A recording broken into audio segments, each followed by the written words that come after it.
Welcome to adrenaline. അപ്പോൾ നിങ്ങൾക്ക് അറിയാവുന്ന പോലെ നമ്മൾ adrenaline team second year MBBS സ്റ്റുഡൻസിന് വേണ്ടിയിട്ട് മലയാളത്തിൽ ലെക്ചേഴ്സ് സ്റ്റാർട്ട് ചെയ്തിട്ടുണ്ട്. Hope you will subscribe and support our channel. അപ്പോൾ നമ്മൾ ഇന്ന് എടുക്കാൻ പോകുന്ന ടോപ്പിക്ക് അക്യൂട്ട് റൂമാറ്റിക് ഫീവറാണ്. നമ്മുടെ മൈക്രോബയോളജിയിൽ CVS പാർട്ടിൽ വരുന്നതാണ്, CVS ഇൻഫെക്ഷനിൽ വരുന്നതാണ് അക്യൂട്ട് റൂമാറ്റിക് ഫീവർ. അപ്പോൾ അക്യൂട്ട് റൂമാറ്റിക് ഫീവറിനെ കുറിച്ച് പറയുകയാണെങ്കിൽ ഇതിൻ്റെ സ്റ്റാർട്ടിങ് വരുന്നത് എവിടെ നിന്നാണെന്ന് വെച്ചാൽ, ഫസ്റ്റ് നമുക്കൊരു സ്ട്രെപ്റ്റോകോക്കൽ ഇൻഫെക്ഷൻ ഉണ്ടായിട്ട്, അതായത് ഈ അക്യൂട്ട് റൂമാറ്റിക് ഫീവർ വരുന്നതിന് മുന്നേ നമുക്കൊരു സ്ട്രെപ്റ്റോകോക്കൽ ഇൻഫെക്ഷൻ ഉണ്ടാവും. അതായത് നമുക്കൊരു അപ്പർ റെസ്പിറേറ്ററി ട്രാക്ട് ഇൻഫെക്ഷൻ ഈ സ്ട്രെപ്റ്റോകോക്കൽ A ക്ലാസ് മൈക്രോബ്സിനെ കൊണ്ട് ഉണ്ടാവും. അത് കാരണമായിട്ട് 2-3 ആഴ്ചയ്ക്ക് ശേഷം, അതായത് ഇൻക്യുബേഷൻ പീരീഡിന് ശേഷം നമുക്ക് ഉണ്ടായി വരുന്ന ഒരു ഡിസീസാണ് ഈ അക്യൂട്ട് റൂമാറ്റിക് ഫീവർ.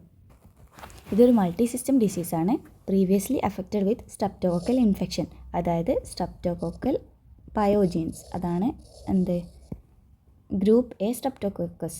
ആ സ്ട്രെപ്റ്റോകോക്കസിൻ്റെ പ്രീവിയസ് ഇൻഫെക്ഷൻ കാരണം ഉണ്ടായി വരുന്ന അസുഖം. സോ ഇത് ഉണ്ടായി വരുന്നതിൻ്റെ കാരണം, മെയിനായിട്ടുള്ള കോസ് എന്ന് പറയുന്നത് ഓട്ടോ ഇമ്മ്യൂൺ റിയാക്ഷൻസ് ആണ്. ഓക്കെ, അപ്പോൾ ഈ അക്യൂട്ട് റൂമാറ്റിക് ഫീവേഴ്സിൻ്റെ സൈൻസ് ആൻഡ് സിംറ്റംസ് നമ്മൾ പറയുന്നുണ്ട്.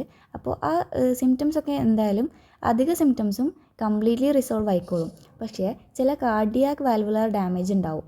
ആ കാർഡിയാക് ഡാമേജ് എന്താവില്ല, പെട്ടെന്നൊന്നും മാറി കിട്ടില്ല. അപ്പോൾ അതിൻ്റെ പേരാണെന്ത്, rheumatic heart disease. Acute rheumatic ഫീവറിൽ ഹാർട്ട് വാൽവുലാർ ഡാമേജ് ഉണ്ടാകുമ്പം അത് പെർസിസ്റ്റ് ചെയ്യും. അതിനെ നമ്മൾ വിളിച്ച പേരാണ് റൂമാറ്റിക് ഹാർട്ട് ഡിസീസ്. ഇതിൻ്റെ പാത്തോജനസിസ് പറയുവാണെങ്കിൽ നമുക്ക് mostly affected in children and young adults. ചെറിയ കുട്ടികൾക്കും യങ് അഡൽട്ട്സിനുമാണ് ഇത് കൂടുതലായിട്ട് കാണപ്പെടുന്നത്. ഞാൻ നേരത്തെ പറഞ്ഞതുപോലെ തന്നെ ഗ്രൂപ്പ് A സ്ട്രെപ്റ്റോകോക്കസിൻ്റെ പ്രീവിയസ് ഇൻഫെക്ഷൻ കാരണം ഒരു upper respiratory tract infection first ഉണ്ടാവും. ഈ അക്യൂട്ട് റൂമാറ്റിക് ഫീവറായിട്ട് ഇതിന് ഡെവലപ്പ് ചെയ്യാനുള്ള മെയിൻ കാരണം ജനറ്റിക് പ്രീഡിസ്പോസിഷൻ കൂടിയാണ്. അതിൽ വരുന്നതാണ് ഈ HLA-DR7 ആൻഡ് HLA-DR4. ഈ ജീൻസ് ഉള്ള ആൾക്കാർ കൂടുതൽ സസെപ്റ്റിബിൾ ആണ്. ഇനി ഇത് ഇതിൻ്റെ പാത്തോജനസിസ് നമ്മൾ ഡിസ്ക്രൈബ് ചെയ്യുന്നത് ഓട്ടോ ഇമ്മ്യൂൺ തിയറി വെച്ചിട്ടാണ്, അതായത് തിയറി ഓഫ് മോളിക്കുലർ മിമിക്രി. എങ്ങനെയെന്ന് വെച്ചാൽ, ഫസ്റ്റ് നമ്മൾ പറഞ്ഞല്ലോ സ്ട്രെപ്റ്റോകോക്കൽ ഇൻഫെക്ഷൻ ഉണ്ടാവുമെന്ന്. അപ്പോൾ ഈ സ്ട്രെപ്റ്റോകോക്കൽ ഇൻഫെക്ഷനിലെതിരിൽ നമ്മുടെ ഇമ്മ്യൂണിറ്റി എന്ത് ചെയ്യും, സ്ട്രെപ്റ്റോകോക്കസ് ആൻറ്റിജൻസിനെതിരിൽ ആൻറ്റിബോഡീസ് ഉണ്ടാക്കും, അതായത് M പ്രോട്ടീൻസ് ഉണ്ടാക്കും. M പ്രോട്ടീൻസ് ഈ സ്ട്രെപ്റ്റോകോക്കൽ ആൻറ്റിജൻസിനെതിരിൽ M പ്രോട്ടീൻസ് ആൻറ്റിബോഡീസ് ഉണ്ടാക്കും. ഈ M പ്രോട്ടീൻസ് എന്താക്കുകയെന്ന് വെച്ചാൽ, ഹ്യൂമൻ ബോഡിയിൽ സാധാരണയായി കണ്ടുവരുന്ന ടിഷ്യൂ ആൻറ്റിജൻസ് ഉണ്ടാവുമല്ലോ, അവരുടെ എതിരിൽ എഗെയിൻസ്റ്റ് ആയിട്ട് ആക്ട് ചെയ്യാൻ തുടങ്ങും. അപ്പോൾ ഈ ടിഷ്യൂ ആൻറ്റിജനും M പ്രോട്ടീനും, അതായത് സ്ട്രെപ്റ്റോകോക്കൽ ആൻറ്റിജൻസിനെതിരിലുണ്ടായ ആൻറ്റിബോഡീസും ക്രോസ് റിയാക്ട് ചെയ്യാൻ തുടങ്ങും. ക്രോസ് റിയാക്ട് ചെയ്യുന്ന മെയിൻ ടിഷ്യൂസ് എന്ന് പറഞ്ഞാൽ ഹാർട്ട് ആൻഡ് ജോയിൻസ് ഒക്കെയാണ്. അപ്പോൾ അവിടെയൊക്കെയാണ് ഇതിൻ്റെ സിംറ്റംസ് കൂടുതൽ നമുക്ക് കാണാൻ പറ്റുക. അപ്പോൾ ഈ ടിഷ്യൂ ആൻറ്റിജൻസുമായിട്ട് ഇമ്മ്യൂൺ സിസ്റ്റം, അതായത് ആൻറ്റിബോഡീസ് റിയാക്ട് ചെയ്യുമ്പോൾ കുറേ, പ്രത്യേകിച്ച് ഹാർട്ടിലൊക്കെ ആണെങ്കിൽ അവിടുത്തെ വാൽവുലാർ എൻഡോത്തീലിയത്തിലൊക്കെ പോയി ബൈൻഡ് ചെയ്തിരിക്കും. അപ്പോൾ ഈ ക്രോസ് റിയാക്റ്റീവ് ചെയ്യാൻ പറ്റുന്ന ആൻറ്റിബോഡീസ് എന്താക്കും, വാൽവുലാർ എൻഡോത്തീലിയത്തിലൊക്കെ പോയി ബൈൻഡ് ചെയ്യും. അപ്പോൾ വാൽവ്സിന് ഡാമേജ് വരും. ഇത് പേഴ്സിസ്റ്റിംഗ് ആണ്. അങ്ങനെയാണ് നമുക്ക് എന്തുണ്ടാവുന്നത്, റൂമാറ്റിക് ഹാർട്ട് ഡിസീസ് ഉണ്ടാവുന്നത്. ഓക്കെ, ഇനി ഇതിൻ്റെ ക്ലിനിക്കൽ മാനിഫെസ്റ്റേഷൻസ് പറയാം.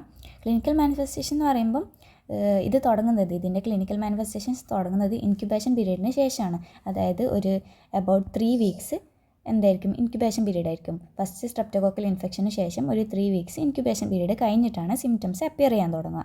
ആ സിംറ്റംസ് മെയിനായിട്ടുള്ളത് മൈഗ്രേറ്റിംഗ് പോളിയാർത്രൈറ്റിസ്, പാൻകാർഡൈറ്റിസ്, സബ്ക്യൂട്ടേനിയസ് നോഡ്യൂൾസ്, കോറിയ, എരിത്മ മാർജിനാറ്റം. ഇതിൽ മൈഗ്രേറ്റിംഗ് പോളിയാർത്രൈറ്റിസ് അതെന്താണെന്ന് വെച്ചാൽ, നമ്മൾ ഈ പോളിയാർത്രൈറ്റിസ് അങ്ങനെ പറയുമ്പോൾ ജോയിൻസിലുള്ള പ്രശ്നമാണ് അല്ലേ. അപ്പോൾ ജോയിൻസിൽ ഈ hot, swollen, red, tender joints ആവും. അതായത് അവിടെ ഇങ്ങനെ വീക്കം പോലെ വരും. അത് ഹോട്ടായിരിക്കും, സ്വോളൻ വീങ്ങിയിട്ടുണ്ടാവും, റെഡ് കളേർഡ് ആയിരിക്കും, പിന്നെ വേദനയുണ്ടാവും. ഓക്കെ, ഇതെന്താ ചെയ്യാന്ന് വെച്ചാൽ, ചിലപ്പം ഇത് മൂവ് ചെയ്യാൻ തുടങ്ങും. മീൻസ് ഒരു 2-3 മണിക്കൂറുകൾ എടുത്തുകൊണ്ട് ഒരു ജോയിൻറ്റിൽ നിന്ന് അടുത്ത ജോയിൻറ്റിലേക്ക്, അതായത് ഫസ്റ്റ് ആംഗിളിലാണ് ഉണ്ടായതെങ്കിൽ കുറച്ച് കഴിയുമ്പോൾ അത് നീയിലെത്തും. അങ്ങനെ ജോയിൻസിലൂടെ അങ്ങോട്ടും ഇങ്ങോട്ടും മൂവ് ചെയ്യുന്ന, അതാണ് നമ്മൾ മൈഗ്രേറ്റിംഗ് എന്ന് പറയുന്നത്. മൈഗ്രേറ്റിംഗ് പോളിയാർത്രൈറ്റിസ് കോമൺലി അഫക്റ്റഡ് ആയിട്ടുള്ള പാർട്ടാണ് നീ, ആങ്കിള്, ഹിപ്സ് ആൻഡ് എൽബോസ് ഒക്കെ. അപ്പോൾ ഇതിങ്ങനെ ജോയിൻസിൽ മാറി മാറി മൈഗ്രേറ്റ് ചെയ്തുകൊണ്ടിരിക്കും. അപ്പോൾ hot, swollen, red, tender joints moving from one joint to another. അപ്പോൾ ഓക്കെ, ഇനി നമുക്ക് പറയാനുള്ളത് പാൻകാർഡൈറ്റിസ്. പാൻകാർഡൈറ്റിസ് എന്ന് പറയുമ്പം പാൻകാർഡൈറ്റിസ് എന്ന് പറഞ്ഞാൽ എൻ്റയർ ഹാർട്ടിന് ഇൻഫ്ലമേഷൻ, അതായത് എൻഡോകാർഡിയവും മയോകാർഡിയവും പെരികാർഡിയം ഒക്കെ ഇൻഫ്ലമേഷൻ സംഭവിക്കും. Then subcutaneous nodules. Subcutaneous nodules വലിയ വേദന ഒന്നും ഉണ്ടാവാത്ത നോഡ്യൂൾസാണ്. അത് നീക്കാനും പറ്റും, മൊബൈലാണ്, ചെറിയ ചെറിയ നോഡ്യൂൾസ്. അപ്പോൾ ഇത് സ്കിന്നിൻ്റെ അടിയിൽ ബോണി പ്രൊമിനൻസിൻ്റെ മേലെയായിട്ടാണ് ഇത് കാണുക. സ്കിന്നിൻ്റെ അടിയിൽ ഓവർലെയിങ് ബോണി പ്രൊമിനൻസ്. മൊബൈലായിരിക്കും, സ്മോളായിരിക്കും, പെയിൻലെസ് നോഡ്യൂൾസ് ആയിരിക്കും. ഇനി വരുന്നതാണ് കോറിയ. കോറിയ എന്ന് പറയുമ്പം അബ്നോർമൽ ഇൻവോളണ്ടറി മൂവ്മെൻറ്റ്സ്, വോളണ്ടറി അല്ലാത്ത മൂവ്മെൻറ്റ്സ്. ദെൻ എരിത്തിമ മാർജിനാറ്റം. എരിത്തിമ മാർജിനാറ്റം എന്ന് പറയുന്നത് pink muscular rashes that appear and disappear before examiners I. നമ്മുടെ എപ്പോഴും കാണാൻ പറ്റില്ല, പക്ഷേ അപ്പിയർ ചെയ്യും പിന്നെ ഡിസപ്പിയർ ചെയ്യും. അങ്ങനത്തെ കുറേ പിങ്ക് മസ്കുലർ റാഷസ് ഉണ്ടാവും. അതാണ് ഈ എരിത്തിമ മാർജിനാറ്റം. അപ്പോൾ ഇനി നമുക്ക് അതിൻ്റെ ഡയഗ്നോസ്റ്റിക് ക്രൈറ്റീരിയാസ് പറയാം. ഡയഗ്നോസിസ് എങ്ങനെയാണെന്ന് വെച്ചാൽ യൂസിങ് ജോൺസ് ക്രൈറ്റീരിയ ആണ്. ജോൺസ് ക്രൈറ്റീരിയ ഇതെപ്പോഴും ചോദിക്കാറുണ്ട്. അപ്പോൾ ഇതെന്താണെന്ന് വെച്ചാൽ മേജർ ക്രൈറ്റീരിയ ഉണ്ട്, മൈനർ ക്രൈറ്റീരിയ ഉണ്ട്. അപ്പം major criteria and minor criteria രണ്ടും കൂടി കമ്പൈൻ ചെയ്തുകൊണ്ടാണ് നമ്മൾ ഡയഗ്നോസിസ് പറയുക. മേജർ ക്രൈറ്റീരിയ ഫസ്റ്റ് പറയാം. ലോ റിസ്ക് പോപ്പുലേഷനിലാണെങ്കിൽ നമ്മൾ പറഞ്ഞ ഈ മേജർ ക്രൈറ്റീരിയ മെയിനായിട്ട് നമ്മൾ നേരത്തെ പറഞ്ഞ സിംറ്റംസ് തന്നെയാണ്. അതായത് carditis, arthritis, chorea, erythema marginatum, subcutaneous nodules, ഇതുതന്നെയാണ് മേജർ ക്രൈറ്റീരിയയിൽ വരുന്നത്. അതിൽ ആർത്രൈറ്റിസ് പറയുമ്പോൾ അതിൽ മോണോ ആർത്രൈറ്റിസും പോളി ആർത്രൈറ്റിസും പോളി ആർത്രൈൽജിയയും ഹൈ റിസ്ക് പോപ്പുലേഷനിൽ കാണുന്നുണ്ട്. ഇനിയുള്ളത് മൈനർ ക്രൈറ്റീരിയാസ്. മൈനർ ക്രൈറ്റീരിയ എന്ന് പറയുമ്പം നമ്മൾ ഈ പറഞ്ഞ സിംറ്റംസ് അല്ലാത്ത കുറച്ച് കാര്യങ്ങൾ എന്ന് പറഞ്ഞാൽ poly arthralgia in low risk population, high risk പോപ്പുലേഷനിലാണെങ്കിൽ മോണോ ആർത്രൈൽജിയ മതി. ഇനി ഭയങ്കര ചൂടായിരിക്കും, temperature more than 38.5 degree Celsius ആയിരിക്കും ലോ റിസ്ക് പോപ്പുലേഷനിൽ. Temperature more than 38 degree Celsius മതി ഹൈ റിസ്ക് പോപ്പുലേഷൻ. അതുപോലെ തന്നെ ESRലും CR റിയാക്റ്റീവ് പ്രോട്ടീനിലും അതേ വ്യത്യാസം നമ്മൾ കാണുന്നുണ്ട്. നല്ല ലോ റിസ്ക് പോപ്പുലേഷനിലാണെങ്കിൽ ESR ഗ്രേറ്റർ ദാൻ 60 mm/h അല്ലെങ്കിൽ CR reactive protein greater than 3 mg/dL ആണെങ്കിലാണ് നമ്മൾ റൊമാറ്റിക് ഫീവർ എന്ന് പറയാം. പക്ഷേ ഹൈ റിസ്ക് പോപ്പുലേഷനിലാകുമ്പോൾ നമുക്ക് ESR ഗ്രേറ്റർ ദാൻ 30 മതി. രണ്ടിലും പ്രൊലോങ്ഡ് PR ഇൻ്റർവൽ ആയിരിക്കും. ഇനി നമ്മൾ ഡയഗ്നോസ്റ്റിക് ക്രൈറ്റീരിയ എങ്ങനെയാണെന്ന് പറഞ്ഞാൽ നമ്മൾ അക്യൂട്ട് റൊമാറ്റിക് ഫീവറിൻ്റെ സ്റ്റാർട്ടിംഗ് ആണെങ്കിൽ, അതായത് ഇനീഷ്യൽ ARF ആണെങ്കിൽ നമ്മൾ അത് ഡയഗ്നോസ് ചെയ്യുന്നത് ഇതിൽ ഏതെങ്കിലും 2 മേജർ ക്രൈറ്റീരിയ ഉണ്ടായിരിക്കുക, അല്ലെങ്കിൽ ഒരു മേജർ ക്രൈറ്റീരിയയും 2 മൈനർ ക്രൈറ്റീരിയ ഉണ്ടാവുക. അങ്ങനെയാണെങ്കിൽ നമ്മളത് അക്യൂട്ട് റൊമാറ്റിക് ഫീവറിൻ്റെ ഇനീഷ്യലാണെന്ന് പറയും. ഇനി ഈ അക്യൂട്ട് റൊമാറ്റിക് ഫീവർ ഇങ്ങനെ റിക്കറൻ്റ് ആയിട്ട് വരുന്നുണ്ടെങ്കിൽ, അതായത് മുന്നേ അക്യൂട്ട് റൊമാറ്റിക് ഫീവർ ഉണ്ടായി പിന്നെയും രണ്ടാമതും ഉണ്ടായി, അങ്ങനത്തെ ആൾക്കാർക്കൊക്കെ ആണെങ്കിൽ ഇതിൽ 2 മേജർ സിംറ്റംസ് കാണാം, അല്ലെങ്കിൽ ഒരു മേജർ സിംറ്റം 2 മൈനർ സിംറ്റം, അല്ലെങ്കിൽ 3 മൈനർ ക്രൈറ്റീരിയ 3 മൈനർ സിംറ്റംസ് കാണാം. അപ്പോൾ ഇതാണ് Jones criteria for diagnosis of acute rheumatic fever. അപ്പോൾ ഡയഗ്നോസിസ് കഴിഞ്ഞു. നമുക്കിനി പറയാനുള്ളത് പ്രിവെൻഷനെ കുറിച്ചാണ്. പ്രിവെൻഷൻ 2 ടൈപ്പ് ഉണ്ട്. പ്രൈമറി പ്രിവെൻഷൻ ഉണ്ട്, സെക്കൻഡറി പ്രിവെൻഷൻ ഉണ്ട്. പ്രൈമറി പ്രിവെൻഷൻ എന്ന് പറഞ്ഞാൽ നമ്മൾ ഫസ്റ്റ് തന്നെ, അതായത് ത്രോട്ട് ഇൻഫെക്ഷൻ, സ്ട്രെപ്റ്റോകോക്കൽ ഗ്രൂപ്പ് എയുടെ ഇൻഫെക്ഷൻ ഉണ്ടാകുമ്പോൾ തന്നെ അതിനെ ട്രീറ്റ് ചെയ്യുന്നതാണ് പ്രൈമറി പ്രിവെൻഷൻ. അത് ഡ്രഗ് ഓഫ് ചോയ്സ് പെൻസിലിനാണ്. ആൻറ്റിബയോട്ടിക്സ് യൂസ് ചെയ്തിട്ട് അത് ട്രീറ്റ് ചെയ്യുമ്പോൾ എന്ത് സംഭവിക്കും? ഈ അക്യൂട്ട് റൊമാറ്റിക് ഫീവർ വരാനുള്ള ചാൻസ് വളരെ കുറയും. അതാണ് പ്രൈമറി പ്രിവെൻഷൻ. ഇനി സെക്കൻഡറി പ്രിവെൻഷൻ, അതായത് ഒരു അക്യൂട്ട് റൊമാറ്റിക് ഫീവർ ഉണ്ടായിക്കഴിഞ്ഞാൽ ഇനി അതിൻ്റെ റിക്കറൻസ് പ്രിവെൻറ്റ് ചെയ്യാൻ വേണ്ടിയിട്ട് നമ്മൾ ചെയ്യുന്ന കാര്യമാണ്. അപ്പോൾ നമ്മളതിന് മെയിനായിട്ട് യൂസ് ചെയ്യുക പെൻസിലിൻ പ്രൊഫൈലാക്സിസ് ആണ്. പെൻസിലിൻ G ആണ് ഡ്രഗ് ഓഫ് ചോയ്സ്. അത് അലർജിക് ആണെങ്കിൽ നമുക്ക് എറിത്രോമൈസിൻ യൂസ് ചെയ്യാം. ബെൻസാത്തൈൻ പെൻസിലിൻ G ഫോർ എവറി 4 വീക്കാണ് നമ്മൾ കൊടുക്കുന്നത്. അലർജിക് ആണെങ്കിൽ നമ്മൾ erythromycin 250 mg twice A day. അതാണ് സെക്കൻഡറി പ്രിവെൻഷൻ. ഇനി ഈ പ്രിവെൻഷൻ്റെ ഡ്യൂറേഷൻ നമുക്ക് അതിൻ്റെ എത്രത്തോളം സിവിയർ ആണ് ഡിസീസ് എന്നതിനനുസരിച്ച് നമുക്ക് അതിൻ്റെ ഡ്യൂറേഷൻ തീരുമാനിക്കാം. ഡ്യൂറേഷൻ എങ്ങനെയാണെന്ന് വെച്ചാൽ നമ്മളിപ്പം അക്യൂട്ട് റൊമാറ്റിക് ഫീവർ വിത്തൗട്ട് കാർഡൈറ്റിസ് ഇല്ലാതെ അക്യൂട്ട് റൊമാറ്റിക് ഫീവർ മാത്രമാണെങ്കിൽ നമ്മൾ എന്ത് ചെയ്യും?